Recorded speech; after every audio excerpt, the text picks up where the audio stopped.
ఒకవైపు ఒక sitting MLA, మరోవైపేమో ఒక కార్యకర్త. మరి మధ్యలో కోట్లాది రూపాయల విలువ చేసే ఒక సామాజిక ఆస్తి. ఆ, ఆధారాలున్నాయని ఒకరంటున్నారు, దమ్ముంటే బయటపెట్టమని ఇంకొకరు సవాలు చేస్తున్నారు. అసలు ఈ ఆరోపణల వెనుక, ఈ మాటల యుద్ధం వెనుక నిజమైన కథ ఏంటి? అవును. ఈరోజు మనం తెలంగాణలోని కురుమ సంఘంలో జరుగుతున్న ఒక తీవ్రమైన వివాదం గురించి కొంచెం లోతుగా చర్చిద్దాం. మన చేతిలో ఉన్నవి కొన్ని రికార్డైన ఫోన్ సంభాషణలు. అవును. ఇది పైకి చూస్తే ఒకరిద్దరి మధ్య గొడవలా కనిపించవచ్చు, అంటే ఒక స్థానిక వివాదంలా అనిపిస్తుంది. కరెక్ట్. కానీ దీని లోతులోకి వెళ్తే చాలా పెద్ద ప్రశ్నలున్నాయి. అంటే సామాజిక ఆస్తులను ఎలా కాపాడుకోవాలి, రాజకీయ నాయకులకు జవాబుదారీతనం ఎంతవరకుండాలి, ముఖ్యంగా పారదర్శకత. అదే ఒక ఆరోపణకు ఆధారానికి మధ్య గీత ఎక్కడ ఉంటుంది? ఈ ఫోన్ సంభాషణలు మనల్ని సరిగ్గా ఆ గీతం మీదే నడిపిస్తాయి. ఇక్కడ మొత్తం చర్చ అంతా ఆధారం అనే ఒక్క పదం చుట్టూనే తిరుగుతోంది. సరే, అయితే అసలు ఆరోపణతోనే మొదలు పెడదాం. గురునాథ్ అనే ఒక కార్యకర్త కురుమవాణి అనే వేదిక ద్వారా కొన్ని ఆరోపణలు చేస్తున్నారు. ఆయనేమంటున్నారంటే, హైదరాబాద్లోనే అత్యంత విలువైన ప్రాంతమైన కోకాపేటలో ఉన్న కురుమ సంఘం భూమిని కోకాపేట అంటే ఎస్, ఆ భూమిని, అలాగే దొడ్డికొమరయ్య పేరు మీద కట్టిన భవనాన్ని ఒక ప్రైవేట్ విద్యాసంస్థకు లీజుకు ఇచ్చేశారని ఆయన ఆరోపణ. నారాయణ సంస్థకా? అవును. ఇందులో సిట్టింగ్ ఎమ్మెల్యే బీర్ల అయ్యయ్య గారిది కీలక పాత్ర అని ఆయన సూటిగా చెబుతున్నారు. ఒక్క నిమిషం, ఆ ఆస్తుల ప్రాముఖ్యత మనం అర్థం చేసుకోవాలి. కోకాపేట అంటే హైదరాబాదులో రియల్ ఎస్టేట్ హాట్స్పాట్ కదా. అవును. ఇప్పుడక్కడ ధరలు ఆకాశంలో ఉన్నాయి. గజం స్థలం లక్షల్లో ఉంటుంది. అంటే ఆ భూమి విలువ 100 కోట్లలో ఉండొచ్చు. ఇక దొడ్డికొమరయ్య ఆత్మగౌరవ భవనం, అది కేవలం ఒక కట్టడం కాదు, అది ఒక ఎమోషన్ వాళ్లకు. ఎగ్జాక్ట్లీ. అది కురుమ సమాజం కోసం, వాళ్ల పిల్లల చదువుల కోసం కట్టుకున్న ఒక సాంస్కృతిక కేంద్రం. అంతటి విలువైన ఆస్తుల గురించిన వివాదం అన్నమాటిది. సరిగ్గా. ఈ ఆరోపణను చేసిన వెంటనే గురునాథ్కు ఎమ్మెల్యే అనుచరుడి నుంచి ఒక ఫోన్ కాలొచ్చింది. ఆ సంభాషణలో డైరెక్ట్ బెదిరింపు లేదు, కాని ప్రశ్నలు చాలా పదునుగా ఉన్నాయి. ఏమడిగారు? సూటిగా అడిగారు, ఐలయ్య గారి పేరెందుకు వాడుతున్నారు, ఆయన సంతకం చేశారని మీ దగ్గర ఏమైనా ఆధారాలున్నాయా అని. చూడండి, ఇదో ఒక రకమైన పవర్ ప్లే. ఆ అనుచరుడు అసలు లీజు జరగలేదు అని వాదించట్లేదు. లేదు, ఆ మాట అనలేదు. గమనించారా? ఆయన అంటోంది ఏంటంటే, లీజు జరిగి ఉండొచ్చు కానీ దానికి ఐలయ్య గారికి సంబంధం లేదు. ఒకవేళ ఉందని మీరు అంటే రుజువు చూపించండి అని సవాలు విసురుతున్నాడు. అవును. ఇదొక క్లాసిక్ డిఫెన్స్ స్ట్రాటజీ. దీనివల్ల చర్చ మొత్తం అసలు సమస్య నుంచి పక్కకు మళ్ళుతుంది. అవును, పక్కకు మళ్ళీ ఇప్పుడు ఫోకస్ అంతా గురునాథ్ దగ్గర ఏ కాగితాలున్నాయన్న దాని మేరకొచ్చేస్తుంది. కాని గురునాథ్ ఏమాత్రం వెనక్కి తగ్గలేదు. ఆయన కేవలం గాలిమాటలు చెప్పట్లేదని నిరూపించడానికి కొన్ని నిర్దిష్టమైన తేదీలు, సంఘటనలు ప్రస్తావించారు. ఉదాహరణకి, ఆగస్టు 8న ఎమ్మెల్యే గారి తనకు ఫోన్ చేశారని చెప్పారు. అలాగే జూన్ 28న మంత్రి పొన్నం ప్రభాకర్తో ఒక మీటింగ్ జరిగిందని కూడా చెబుతున్నారు. ఎమ్మెల్యే డబుల్ గేమ్ ఆడుతున్నారని కూడా ఆరోపించారు. ఆ డబుల్ గేమ్ అనే మాట చాలా కీలకమైనది. అంటే ఆయన ఉద్దేశమేంటి? ఆయన చెప్పేదాని ప్రకారం ఆగస్టు 8న ఐలయ్య గారు ఫోన్ చేసి, గురునాథ్, వాళ్లు వచ్చారు, ఈ ఒప్పందాన్ని నేనెలాగైనా ఆపేస్తాను, తర్వాత మనం కంచ ఐలయ్య గారి దగ్గర కూర్చుని మాట్లాడుకుందామని హామీ ఇచ్చారట. ఓ, అలా హామీ ఇచ్చారా? అవును. కాని అదే సమయంలో ఒప్పందం ముందుకు వెళ్తూనే ఉంది. అంటే ఒకవైపు కార్యకర్తలను శాంతపరుస్తూ, మరోవైపు అసలు పని కానిస్తున్నారనేది ఆయన ఆరోపణ. అర్థమైంది. మరి పొన్నం ప్రభాకర్ గారి ప్రస్తావన? అది కూడా వ్యూహాత్మకమే. ప్రభుత్వంలోని ఒక మంత్రి జోక్యం చేసుకున్నా కూడా సమస్య పరిష్కారం కాలేదని చెప్పడం ద్వారా ఈ వివాదం ఎంత పెద్దదో నొక్కి చెబుతున్నారు. సరే, ఎమ్మెల్యే వర్గమేమో రాతపూర్వక ఆధారాలు అడుగుతోంది. మరి గురునాథ్ దగ్గర నిజంగా ఏమైనా ఉన్నాయా? అక్కడికే వస్తున్నాను. ఆయన తన దగ్గరున్న ఒక పెద్ద ఆయుధం గురించి ఇంకో కాల్లో మాట్లాడారు. ఇక్కడే కథ పెద్ద మలుపు తీసుకుంది. ఏంటది? ఎమ్మెల్యే మద్దతుదారులు పదే పదే ఆధారాలడుగుతుంటే గురునాథ్ వాళ్లకు షాకిస్తూ, నా దగ్గర అంతకంటే పెద్ద ఆధారముంది, సాక్షాత్తూ ఎమ్మెల్యేగారే ఒప్పుకున్న ఆధారమంటున్నారు. ఏంటి? ఎమ్మెల్యేనే ఒప్పుకున్నారా? ఎక్కడా? గురునాథ్ ఆరోపణ ప్రకారం అవును, ప్రపంచ ప్రఖ్యాత విద్యావేత్త, మేధావి అయిన కంచ ఐలయ్య షెపర్డ్ గారి సమక్షంలో జరిగిన ఒక సమావేశంలో ఓకే, బీర్ల ఐలయ్య గారే స్వయంగా ఆ లీజ్ పత్రంపై సంతకం చేసినట్లు ఒప్పుకున్నారట. నిజంగానా?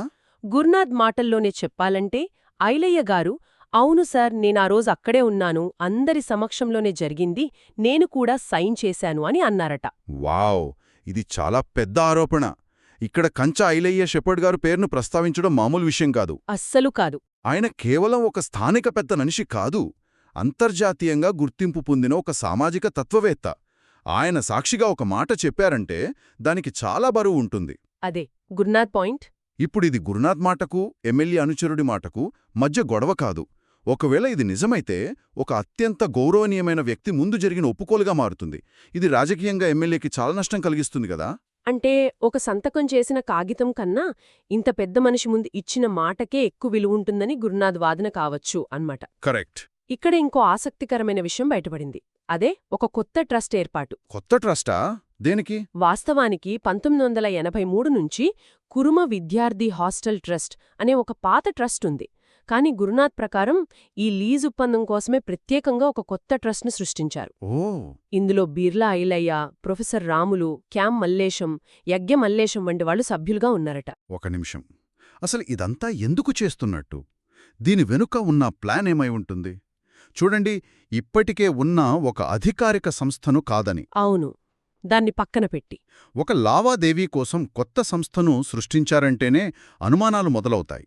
బహుశా పాత ట్రస్టు నియమాలను, దాని నాయకత్వాన్ని లేదా దానికున్న జవాబుదారీతనాన్ని దాటవేయడానికే ఇలా చేసి ఉండొచ్చు. అంటే పాత ట్రస్ట్ సభ్యులు ఎవరైనా ఈ లీజ్ను వ్యతిరేకిస్తారని వాళ్ల భయమా? కావచ్చు.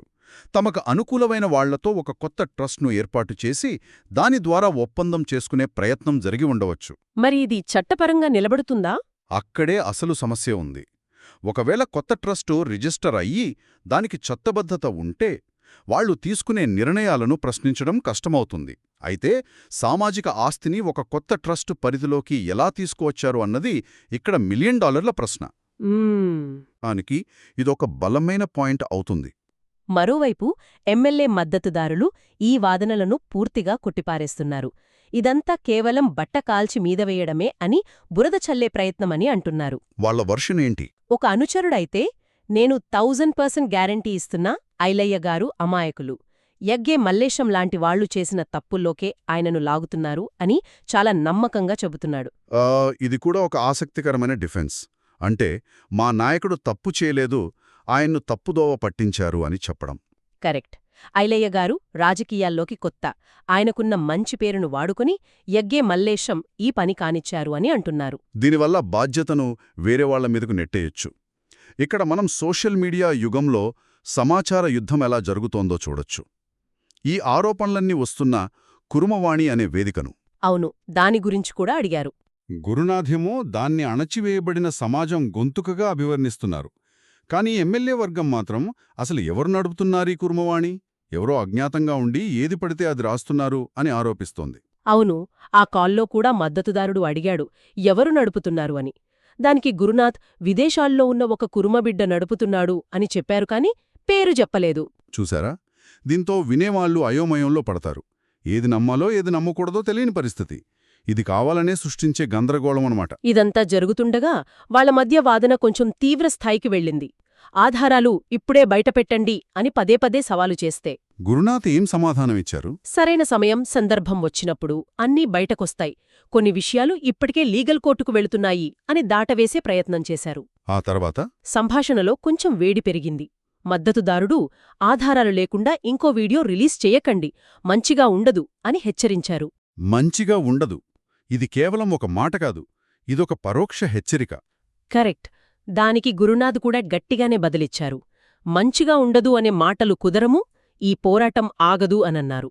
ఓ, అంటే ఈ కురుమవాణి వెనుక ఒక పెద్ద నెట్వర్క్ ఉందని, దాన్ని ఆపడమంత సులభం కాదని ఆయన చెప్పకనే చెబుతున్నారు. అంటే ఇదొక చెస్ గేమ్ లాంటిది? అవును. ఒక వర్గం వెంటనే ఆధారాలు బయటపెట్టమని ఒత్తిడి తెస్తుంది, మరో వర్గమేమో తమ దగ్గర ఆధారాలున్నాయని చెబుతూమే వాటిని వ్యూహాత్మకంగా బయటపెడతామని అంటుంది.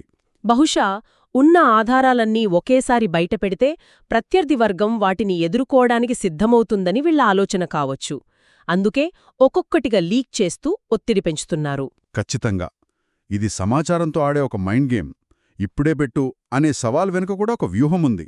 ఒకవేళ గురునాథ్ దగ్గర నిజంగా బలమైన ఆధారాలు లేకపోతే ఈ ఒత్తిడికి తలొగ్గి వెనక్కి తగ్గుతారని వాళ్ళంచనా ఏమో. చివరికి మనం ఒక తీవ్రమైన వివాదం మధ్యలో నిలబడ్డాం. ఒకవైపు నిర్దిష్టమైన తేదీలు, కంచ ఐలయ్యగారలాంటి మేధావి సమక్షంలో జరిగినట్లు చెబుతున్న ఒప్పుకోలు, ఆ కొత్త ట్రస్ట్ ఏర్పాటు, ఇలా బలమైన ఆరోపణలున్నాయి. మరోవైపు ఇవన్నీ అబద్ధాలని, పక్కా భౌతిక ఆధారాలు చూపించాలని గట్టి డిమాండుంది. ఇది కేవలం ఒక భూమి గొడవలా లేదు, ఇది నమ్మకం, నాయకత్వం, ఒక సమాజపు ఆస్తుల భవిష్యత్తుకు సంబంధించిన పెద్ద పోరాటంలా కనిపిస్తోంది.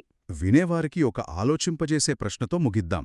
ఇప్పటివరకు మనం విన్న సంభాషణలన్నీ ఎమ్మెల్యే బీర్ల ఐలయ్య సంతకం చేశారా లేదా అన్న ఒక్క పాయింట్ చుట్టూనే తిరిగాయి. అవును, దాని గురించే వాదనంతా. కాని అసలు మనం అడగాల్సిన ప్రశ్న అది కాదేమో. అసలు ప్రశ్న ఆ ఒప్పందం స్వభావం గురించేమో. అంటే సంతకం బీర్ల ఐలయ్య చేసినా, యగ్గే మల్లేశం చేసినా, ఇంకెవరు చేసినా 100 కోట్ల విలువ చేసే ఒక సామాజిక ఆస్తిని ఒక లాభాపేక్ష ఉన్న ప్రైవేట్ విద్యాసంస్థకు సుదీర్ఘకాలం లీజ్కివ్వడం, అది ఆ సమాజ భవిష్యత్తుకు నిజంగా ఉత్తమమైన నిర్ణయమేనా? మంచి పాయింట్. ఆ భవనం, ఆ భూమి కురుముల విద్యా సాంస్కృతిక అభివృద్ధికి ఉపయోగపడాలనే లక్ష్యంతో సమకూరినవి కదా. ఇప్పుడు దాన్ని ఒక ప్రైవేట్ సంస్థకివ్వడం ఆ లక్ష్యాన్ని నెరవేరుస్తుందా? బహుశా ఒక రాజకీయ నాయుడు సంతకంపై పెట్టిన దృష్టి సమాజం తనను తాను వేసుకోవాల్సిన మౌలిక ప్రశ్నల నుంచి పక్కదారి పట్టిస్తోందేమో. ఆ చర్చ జరగనంతకాలం సంతకాలు మారొచ్చు, నాయకులు మారొచ్చు, కానీ సమాజ ఆస్తుల సమస్యలు మాత్రం అలానే ఉండిపోతాయి.